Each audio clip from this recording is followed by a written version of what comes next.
Olá, queridos e queridas, bem-vindos de volta a esse canal. Se você ainda não é inscrito, se inscreve. Se você já é inscrito, você já apertou lá no sininho para que avise você toda vez que tiver vídeo novo? Se ainda não, aperta lá no sininho, dá um like aí. Esse é o vídeo continuação do último vídeo. Nós falamos sobre conflitos no lar e agora nós vamos falar sobre a chave para solucionar os conflitos. Tá bom? Espero que todos aproveitem. E que isso ajude muitos casais. Eu tenho recebido bastante feedback de vocês que tem ajudado muitos casais. A gente fica muito feliz. Comenta aí embaixo se vocês... Como que tem sido pra vocês saber dessas coisas aqui que a gente fala. Às vezes a gente fala alguma coisa que vocês nunca ouviram falar, né? Então vamos lá. Boa noite, tudo bem com vocês? Vamos lá. Camila vai, a minha assistente... Me ajuda. O canal é meu, mas eu tô de assistente, porque eu sou ajudadora aqui, né? A minha ajudadora oficial na vida, minha esposa. Então vamos lá. As chaves para solucionar conflitos. Conflitos familiares são resolvidos com quebrantamento e espiritualidade. Sem esses elementos, fica difícil encontrar a saída no emaranhado de interesses e razões de cada um. Eu posso estar coberto de razão, mas e cadê o amor? A razão não resolve problemas, e sim o amor. Muito bem. A solução para qualquer conflito é o ceder. Como nós escrevemos aqui, é o quebrantamento. É o fato de você deixar de lado a sua razão e colocar em primeiro lugar o amor. E como nós vimos na primeira aula, o amor é paciente, o amor tudo espera, tudo suporta, tudo crê. O amor é benigno. O amor é... Não fica feliz com... Não é ciumento. Com se o outro se der mal. Isso.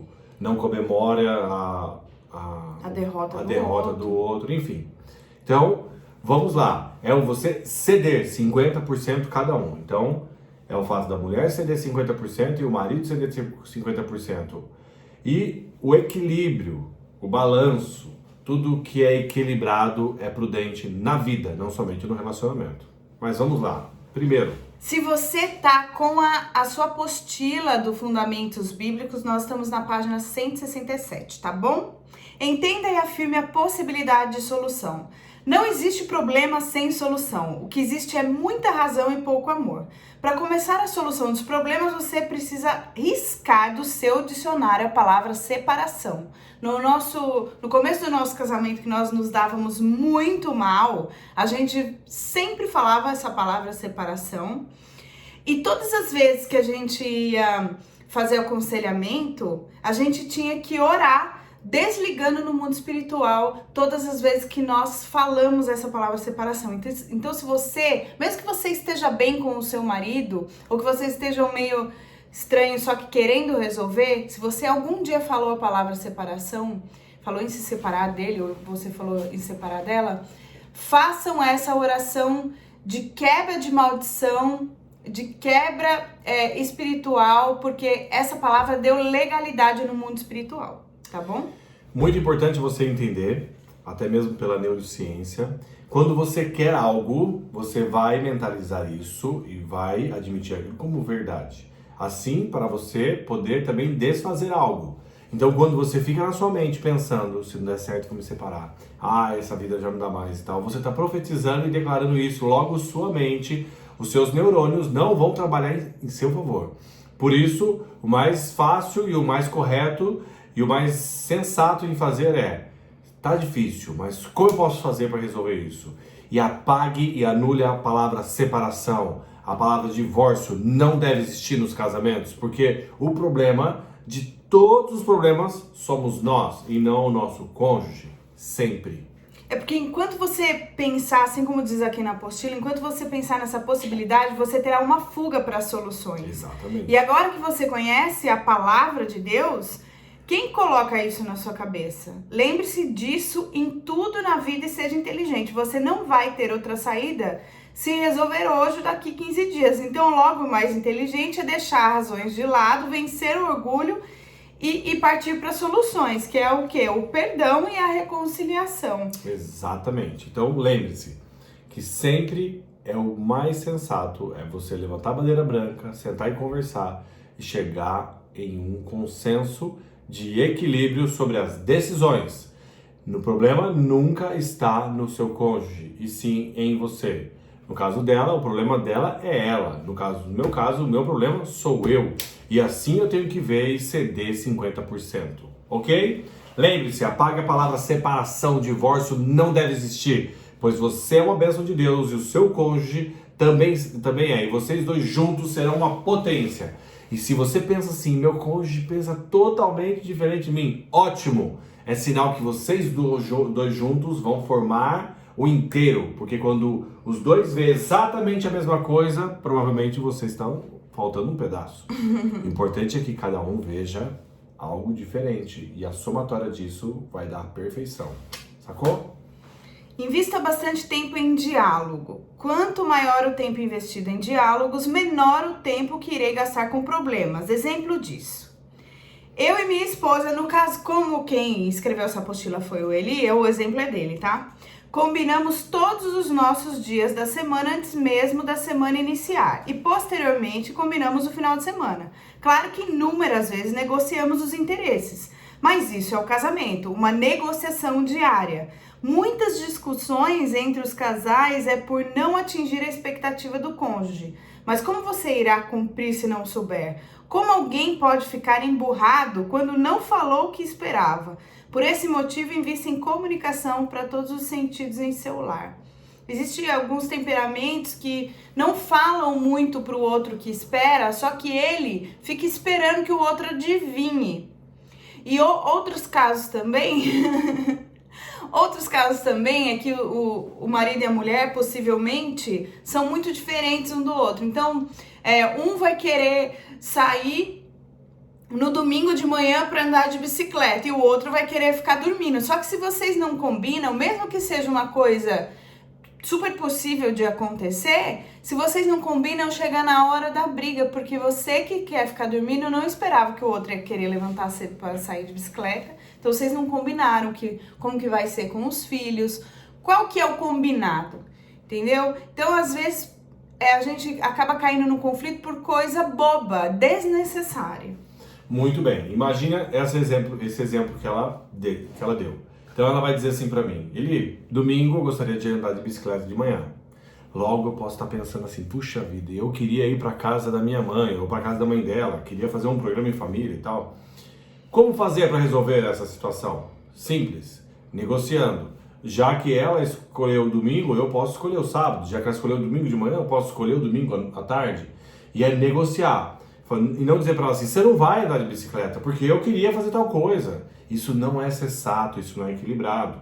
Então eu vou dizer para ela assim, olha Camila, poxa, eu tava querendo ir fazer um passeio no parque, eu, você e as crianças. Então vamos fazer o seguinte, você vai andar de bicicleta enquanto eu vou fazer tal coisa, final de semana que vem, a gente vai fazer assim, o assado, ou à tarde eu vou então pescar enquanto você fica com as crianças. Isso. E vice-versa. É importante você saber que numa família, os interesses, eles sempre vão ter diferenças e não há errado ou certo. O importante é que haja uma concordância. Lembrando que eu tenho que ter tempo para mim, tempo para nós dois, tempo para a família, tempo para a igreja, tempo para o trabalho. Então isso tem que ser equilibrado.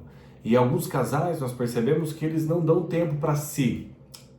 Então o tempo meu e o tempo dela. Ela vai andar de bicicleta e eu vou pescar. Ela vai ler um livro e eu vou andar de bicicleta. Ou enfim, tempos que não estão juntos. Isso é saudável. Isso é muito bom. Envolve confiança, envolve respeito, envolve tudo. Então preste atenção. Senta e invista tempo em combinar as coisas, alinhar as expectativas, porque vocês vão chegar no do sábado, no domingo, na segunda, na terça e tudo tá alinhado e vai ser uma bênção, porque vocês são bênção. Amém? Amém. Então a gente já viu em afirmar a possibilidade de solução, investir em tempo de diálogo e agora nós vamos falar sobre orar pelas nossas dificuldades e pedir auxílio para o líder quando necessário. Uma das maiores armas que o casal tem é a oração. Orar juntos mesmo, de mão dada. É uma grande arma, mas você precisa ser claro no contexto que pretende orar. Por exemplo, não adianta eu ficar cancelando a ação do inimigo no meu casamento quando a questão é eu aprender a ser um homem ou uma esposa que honre o cônjuge. Nesse caso, eu preciso pedir ao Senhor que me ajude a ser um homem ou uma mulher conforme os seus princípios e pedir sabedoria de Deus, né?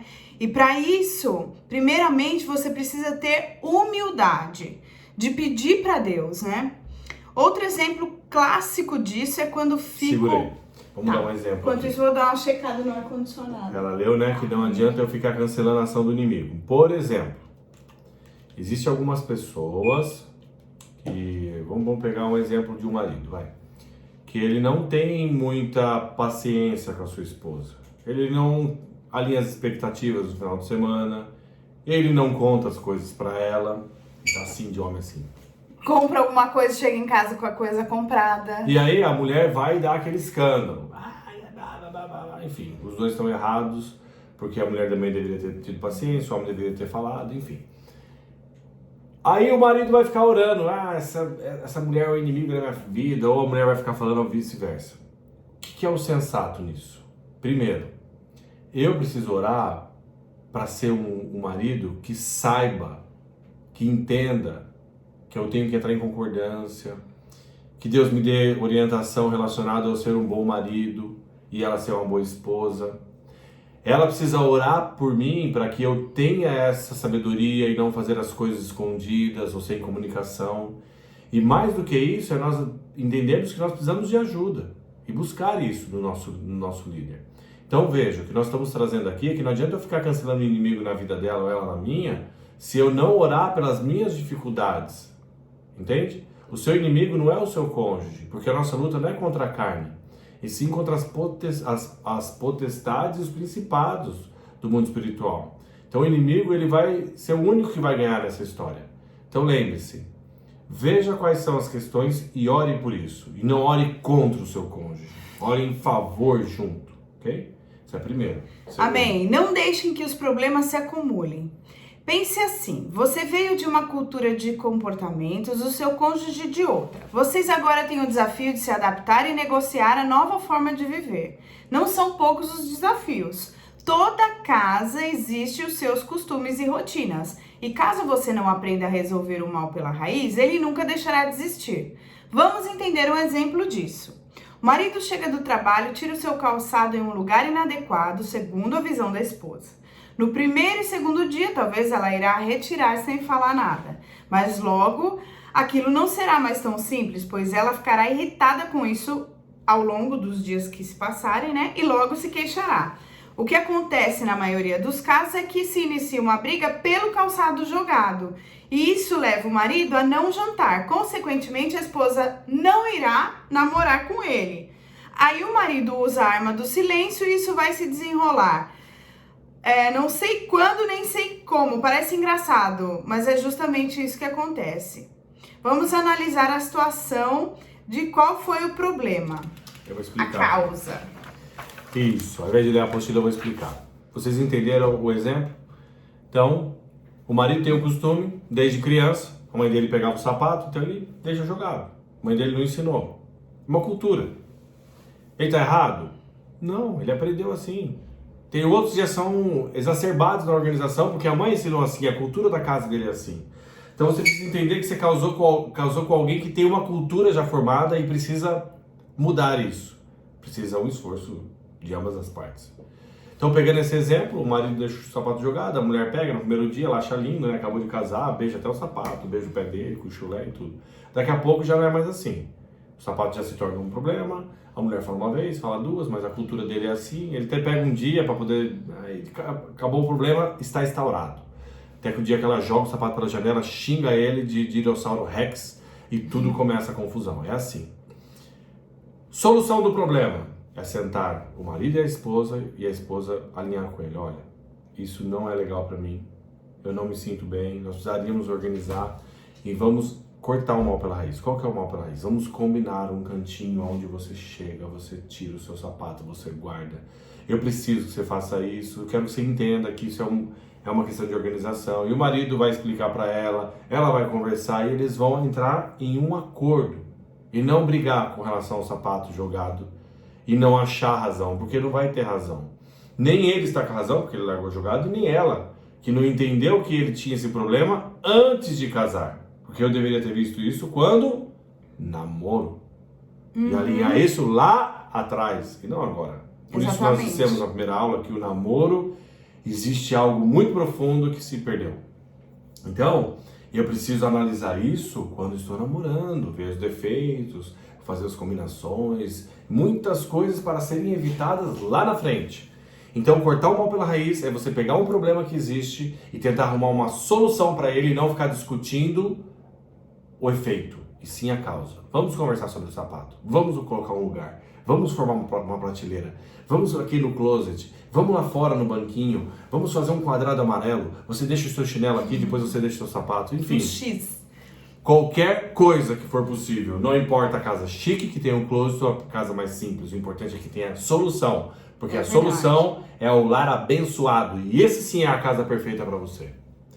Reconheça o princípio de autoridade. É outro item, né? Reconheça o princípio de autoridade. O princípio de autoridade independe das circunstâncias. Segundo a palavra de Deus, os maridos têm que se sujeitar a Cristo. Lá em 1 Coríntios 11:3 diz assim: mas quero que saibais que Cristo é a cabeça de todo homem, e o homem é a cabeça da mulher, e Deus a cabeça de Cristo. E as mulheres se sujeitai aos seus esposos, como diz lá em Efésios 5:22. Vós, mulheres, sujeitai-vos aos vossos maridos como ao Senhor. E sobre os filhos, tem que obedecer aos pais, conforme Colossenses 3:20. Filhos, obedeçam a seus pais em tudo, pois isso agrada ao Senhor. Isso não significa perder o direito de argumentação e do diálogo, porque muitas vezes eu não concordo com o que o Eli fala, mas aí eu falo, minha opinião não é essa, minha opinião é tal, tal e tal. Assim, mulheres cristãs podem e devem respeitosamente expor seus pensamentos e discordâncias aos seus maridos, bem como os filhos aos pais, mas devem fazê-lo com a decisão e calar-se se não forem ouvidos, submetendo-se e deixando que Deus cuide da situação. A maneira mais sábia que a mulher deve usar quando perceber o erro é deixar que Deus trate o marido. Inclusive, você pode interceder por isso. Mas quando a mulher entra em ação, Deus não age em favor dela. Importe que cada marido saiba que o princípio de concordância é o que faz Deus abençoar as decisões tomadas. Por esse motivo, a negociação é sempre o caminho do sucesso. Deixa eu só dar uma explicadinha aqui. A gente vai orar e interceder para que Deus convença o marido. Uma oração que eu sempre faço: Senhor, se ele estiver errado, convença ele. Se eu estiver errada, me convença e me dá sabedoria para eu conversar com ele e falar com ele como eu devo falar, de acordo com o que te agrada. Porque a minha intenção tem que ser agradar a Deus e não agradar ao meu marido. E eu agradando a Deus, se eu me preocupar com isso, com certeza eu vou falar de uma maneira que eu seja correta com o meu marido, entendeu? Lá em Mateus 18, do versículo 18 ao 19, diz assim: eu afirmo a vocês que isso é verdade. O que vocês proibirem na terra será proibido no céu, e o que permitirem na terra será permitido no céu. Eu afirmo a vocês que isso também é verdade. Todas as vezes que 2 de vocês que estão na terra pedirem a mesma coisa em oração, isso será feito pelo meu Pai que está no céu. Em algumas traduções está dizendo assim: o que concordarem na terra será concordado no céu, e o que discordarem na terra será discordado no céu. Muito bem. Sobre esse tema é importante entender que a mulher tem que estar submissa ao seu marido. Isso nós falamos na aula passada, que essa submissão tem que ser por amor. E quando o homem ama a mulher, ela naturalmente se submete. No culto de sábado agora, tivemos lá um testemunho de um casal que falou exatamente a mesma coisa. Muito bem. Isso não significa perder o direito de argumentar, de dar sua opinião. Aliás, é o contrário. De negociação. Isso é o direito de você argumentar, de você falar, de você poder expor suas ideias. Por quê? A mulher tem algumas sensibilidades e alguns pontos de vista que nós homens não temos. E não só a questão de homem e mulher, mas como de temperamento, de formas, né, de ser. Cada um tem uma estrutura de vida, cada um tem as suas experiências, né? Enfim. E aí, quando a minha esposa disser algo, eu preciso ouvi-la, primeiro, porque é muito importante a opinião dela, e segundo, Porque o meu sucesso, a minha vitória é eu estar em concordância com quem tem aliança comigo, ok? Já falamos de aliança, é importante também você entender a importância disto. Porém, é um time, né? Não é uma rivalidade. Sim, um time, onde, no caso, nós somos o atacante, ela é a goleira, ou nós somos o goleiro, ela é a atacante, enfim, temos as nossas importâncias, né? Cada um dentro da sua área. Porém, é importante a mulher entender o seguinte: quando o marido não concorda, o que fazer? Ficar falando? Ou brigando, ou gritando. Provérbios diz que a mulher que fala é igual uma goteira que não para. Chata. Tem um nome que fala dessa mulher? Rixosa. Rixosa. Será que você é uma mulher rixosa? Não não é seja, dessa... não seja. Não existe mulher rixosa assistindo esse vídeo. Verdade. Porém, eu quero dar um testemunho. Eu me lembro de uma determinada vez que eu fui pescar no final de semana, eu gosto muito de pescar, né? E às vezes eu falava, ela ficava falando e, enfim. E ela usou uma estratégia de um tempo depois, isso no começo do nosso casamento. E aí um dia ela pegou e falou assim, deixou eu pescar, eu fui, cheguei e ela falou assim, Eli, você acha, isso no dia seguinte, num momento tranquilo, ela me serviu um café, você acha correto você ter ido como um pai de família, tem 2 filhos e uma esposa e deixar a gente no domingo para você poder ir pescar e perder esse momento tão precioso com a família? Eu não queria que você levasse isso como uma exortação, uma bronca, afronta, né? Nem como uma chamada de assim um problema. Eu queria que você pensasse, gente, o que foi aquilo? Essa mulher intercedeu e fez a coisa certa. Eu tomei 10 tapas de Deus e eu me arrependi muito com aquela posição. Só que quando ela falava ao contrário, você acha que é certo, não sei o quê, assim como em outras ocasiões que ela utilizou isso. De outras maneiras, né?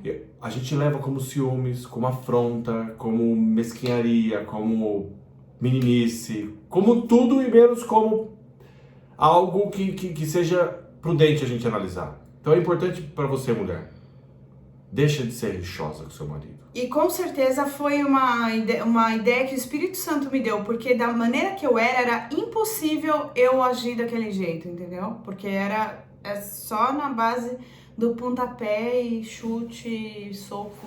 Então seja sábio. E você, marido, escolha a sua esposa. Agora, é importante saber, existe a espécie homem e a espécie mulher. A espécie. Mulher fala demais, querido. Tem umas que não falam nada, aí é pior ainda. Não, mas a maioria fala e fala e fala. Não fala pros outros, mas fala pro marido. E a maioria dos maridos fica numa caixinha que às vezes não quer ouvir, fica lá pensando não quer nada. saber. Jesus. Lembre-se, homem é homem, mulher é mulher. Então nós precisamos aprender que esse mecanismo é difícil mesmo. Não é fácil. A gente poder, como já falamos em outra aula, eu amar ela como mulher e não como o pensamento de um homem. E ela me amar com o pensamento de um homem, porque o homem gosta de ser amado diferente da forma que a mulher gosta de ser amada. Eu preciso me esforçar para entender a linguagem feminina e ela, a masculina, e para a gente poder se completar. Se liga nessas dicas, pois vocês são bênção e o seu casamento será restaurado pela palavra de Deus e pelo poder do Espírito Santo. Amém. Estabeleça metas de progresso. Como é isso? Os desafios familiares precisam de tempo para ser resolvidos. Há sempre um processo até que se chegue ao alvo da excelência em cada área. É muito importante que as pessoas creiam e busquem esse alvo, caso contrário, desanimarão. Entretanto, elas precisam também estabelecer metas intermediárias que sejam conquistas progressivas e mais acessíveis. Por exemplo, um casamento que foi marcado com o passado por adultério terá que ser restaurado passo a passo. Primeiro vem a confissão, que a gente já falou no último vídeo. Depois a decisão de perdoar por parte de quem foi traído, em seguida a conquista do perdão nas emoções e finalmente a volta da confiança plena. Isso pode demorar muito tempo. Tentar fazer com que essas coisas aconteçam do dia para a noite só acarretará desânimo e frustrações. Muitas negociações poderão levar anos para se concluir. E também uma outra dica que não está escrito aqui. Quanto mais um colaborar com o outro, mais rápido vai ser. Assim como eu falei no outro vídeo, vou continuar falando. Diante de uma confissão de uma das partes de adultério, a outra parte não deve de maneira alguma ficar falando sobre o assunto depois que aquela conversa foi tida e que o perdão foi dado. Bom, então sobre isso é importante você estabelecer metas. Para tudo na vida, como nós estamos dando algum exemplo, ele demora tempo, né? É uma questão de mudança de cultura. Sim. Então não adianta você pensar assim, nós conversamos e ele voltou a fazer, ela voltou a gritar e tal, agora para mim chega, não dá mais e tal. Isso é coisa de criança, gente. Para com esse negócio de não dá mais, agora não aguento mais, acabou a química, eu não vou. Isso é coisa quando alguém roubava seu pirulito. Agora não, agora é coisa de gente grande, madura. É uma aliança, é uma família, é uma estrutura. É algo que demora anos. Então, vai conquistando. Primeiro, olha, agora ele começou a pensar. Ele fez ainda, mas ele começou a pensar. Depois agora ele tentou, mas não conseguiu. Depois ele tentou uma vez, mas caiu na próxima.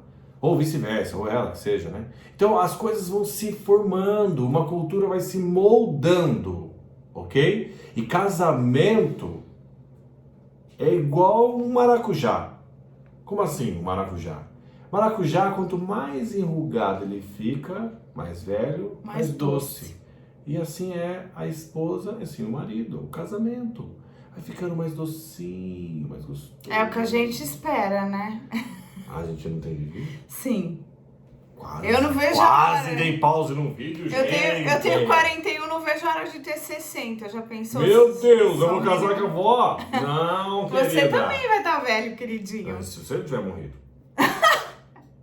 Ande debaixo do conselho e cobertura. Outra chave. Todos somos ovelhas e todos nós precisamos de pastoreio. Verdade, mesmo você que não tá entendendo isso, porque fala, eu não sou cristão, eu não frequento igreja evangélica, igreja de crente, não importa. Se você é coach, você precisa de um coach, se você é psicólogo, você precisa de um psicólogo, se você toda pessoa precisa de um orientador.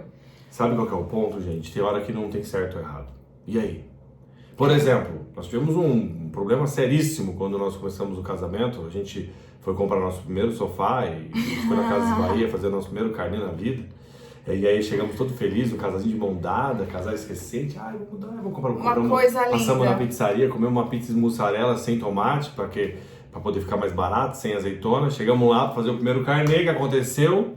Ai, que maravilha e tal, nosso sonho. Que cor que você quer? O vendedor tudo feliz. Agora eu vou realizar o sonho de ter o sofá branco. Eu falei preto. Como assim? Aí ela falou, preto? Nossa casa não é funeral. Eu falei, mas a nossa casa não é nem um hospital. Como é que eu vou receber meus amigos, as crianças, quando nascer, pisar no sofá branco, vai sujar? E ali começou uma discussão. Branco, preto, preto ou branco. E o vendedor teve que sair de perto, eu falei, não quero saber de sofá, vamos embora pra nossa casa, tá decidido, eu vou acabar com esse casamento. Acabou tudo, acabou, finalizão, final. Treta forte. Bom, resumindo, existe o certo e errado? Não. O que existe? Existe o entendimento. Por isso você precisa de um orientador. Aí o pastor faz toda a diferença. Por quê? Se você levar isso no pé da letra, vocês vão se separar. Mas se você tem alguém para chegar e falar, aquele dia eu cheguei na casa do meu pastor, falei, hoje eu conheço ele. Acabou. Falou mesmo. Acabou. Pastor, vem, senta aqui que eu vou conversar com você. Não, agora deu. Esse negócio do sofá não teve jeito. Eu comecei a explicar, parei, ele falou, olha as cores da minha casa. Gente, é tudo rosa. Tudo colorido. Tigre, brilhantina, até as tapuéis lá são rosa choque, verde limão. Ele falou assim, as minhas roupas é o máximo que eu escolho. Deixa isso pra ela. Não se importa com isso não. Então eu fui aprendendo a ser marido, sabe? Com alguém mais experiente, com alguém que pudesse me dar conselhos que produziam vida. Por isso, obviamente, que um pastor, como uma pessoa que ele é um orientador espiritual, ele vai dar conselhos que são produtivos. Eu já atendi casais que o psicólogo deu a sugestão da separação, onde nós conseguimos unir e reverter. Então, assim, tome cuidado para quem você vai pedir opinião. Não estou dizendo que todos os psicólogos, todos os coaches são desta forma, mas pense que para produzir vida, precisa conhecer a Bíblia. Porque a Bíblia é o caminho para a vida. É a fonte de água. Independente de qual seja a igreja, mas a palavra de Deus, ela traz vida e vida em abundância. É isso que Jesus promete lá em João 10:10. Ok? Lá em Hebreus 13:17 está dizendo assim: obedecei aos vossos guias e sede submissos para com eles, pois eles velam por vossa alma. E é verdade, nós orientamos, não só orientamos as pessoas, como nós oramos por essas pessoas que nós orientamos. Isso dependerá mais de nós do que deles, pois a iniciativa de colocar todas as situações na luz precisa ser nossa. Assim teremos direção para todos os desafios de nossas vidas. Quando surgem crises agudas no meio da família e as tentativas internas de solução fracassam, é muito importante a interferência de um líder maduro como árbitro e conselheiro sobre a situação. A sabedoria de Deus se manifesta através do conselho de pessoas ungidas para a tarefa do pastoreio. Lá em Provérbios 11:14 diz assim: não havendo sábia direção, cai o povo, mas na multidão de conselheiros há segurança. Isso não é uma exigência, e sim um conselho inteligente, né? Pois sempre quem está de fora consegue ver a situação de uma maneira diferente. Aqui, para quem faz o curso, né, de Fundamentos Bíblicos, a gente coloca sempre um desafio da semana. Vamos terminar primeiro a explicação? Sim, e aí depois você fala do desafio. Seguinte, o que é importante você entender? Que um terceiro sempre vai ter uma visão melhor, uma visão holística da coisa sobre a situação e conseguir dar para vocês a solução. Não está envolvida no processo, não tem sentimento. Não tem interesse. Não tem interesse, muito importante isso. Porém, entretanto, sobre todas as coisas, eu quero fazer uma ressalva. Pai e mãe, sogro e sogra, filho e filha, terceiros nesse sentido não devem intrometer no casamento. Não devem se intrometer de nenhuma forma, em nenhum aspecto. Mesmo que a sua mãe ou seu pai seja a melhor coach, o melhor psicólogo, o melhor pastor, não existe nesse caso. Por isso a Bíblia é muito bem clara, em Gênesis 2:24, em Efésios 5:31, fala que por isso o homem deixa seu pai e a sua mãe, se une à sua esposa e os dois se tornam uma só carne. Não é prudente e não é eficaz o envolvimento de pessoas que sejam da família, porque vão ter interesse. Claro. Salvo um primo, sei lá, uma pessoa que não tem interesse. Mas puder evitar é melhor, porque sempre vai partir para um lado, né? Então é isso. É importante você ter alguém para ser seu conselheiro, para ser a pessoa que vai dar o equilíbrio e que vocês possam crescer e crescer em abundância. E ser orientado. O desafio dessa semana é o que você acredita que tem faltado em seu relacionamento para que possa ser evitados os conflitos em seu lar. Então, o que você acha que tem faltado? O que você acha que possa acrescentar? Então, seria importante você fazer separado do seu cônjuge e vocês depois conversarem a respeito disto para produzir uma conversa muito, muito, muito legal. E nessa época que estamos vivendo, isso será bacana de tirar um final de semana, vocês poderem fazer talvez um piquenique, talvez um café da tarde, um café da manhã. Olha aí, uma dica para você poder fazer algo e ser maravilhoso. Vocês poderem unir as ideias e falar, poxa, eu vejo isso, e você, eu vejo aquilo, e ser maduro para poder receber. O que tá faltando para ficar 100% bom? Isso aí. Converse sobre tudo, converse sobre todas as coisas, pois vocês irão encontrar muita vida. Amém? Espero ter contribuído. A minha esposa e eu encontramos bastante soluções nesses aspectos que nós demos aqui como exemplo. Sim. E nós profetizamos que vocês também são bênção e serão muito mais e vão produzir vida em outras vidas. Se a gente puder ajudar em alguma coisa, chama a gente através das redes sociais no particular. Eu sempre dou meu e-mail para as pessoas. Se vocês não acharem nas redes, pergunta aí que eu dou meu e-mail abertamente e a gente ajuda no que a gente puder, tá bom? Espero que vocês tenham gostado desse vídeo, que Deus abençoe e até o próximo vídeo. Tchau! Deus abençoe!